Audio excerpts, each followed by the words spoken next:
Manchester United have just suffered a disappointing defeat in their first game of the season. Every defeat has its reasons. Carrick and the players have faced strong criticism from fans and the media. But what exactly caused Manchester United to lose this game? After an extended World Cup season, the players had less time to train and prepare for the new season with so many players involved in the World Cup. Along with injuries to some key players, Manchester United had to play most of their pre-season games with a squad made up largely of young players. On top of that, the new signings arrived at Manchester United quite late. By the time the squad was fully assembled, there were only 2 weeks left before the season started. For a team to operate smoothly, 2 weeks is simply not enough.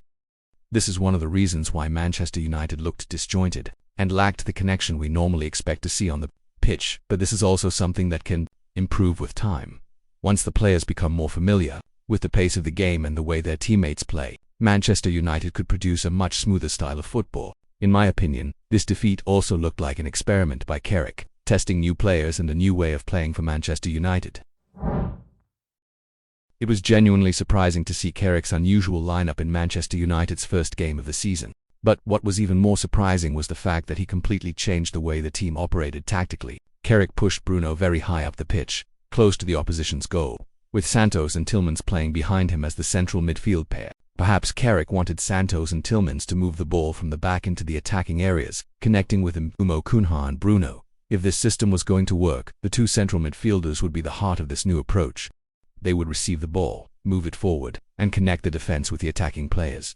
For Carrick's idea to work smoothly, the players' understanding of the game and their ability to perform their roles would be extremely important. Unfortunately, Santos and Tielemans were not able to meet Carrick's expectations at this moment. As you know, Santos is a talented player, but last season at Chelsea he did not play regularly, so his form and his ability to get back into the rhythm of competitive football are not yet at their best. And although Tielemans is an experienced Premier League player, his ability to play through pressing is not particularly outstanding. The two players had only played together for a few halves during pre-season, so was Carrick taking too much of a risk by starting them together in the very first game of the season? During the game, Santos and Tielemans struggled to connect with each other and play through Hull City's pressing. As a result, they could not move the ball forward effectively into the attacking areas. Mbeumo, Kounha and Bruno all received very little service in the first half. And with Bruno playing so high up the pitch, the distance between him and the two central midfielders became too large.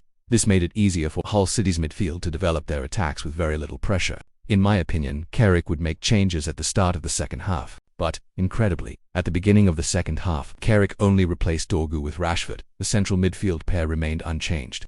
Yet the problems Manchester United had in attack, as well as their vulnerability to Hull City's counterattacks in the first half, were largely connected to Santos and Tielemans' inability to control the midfield.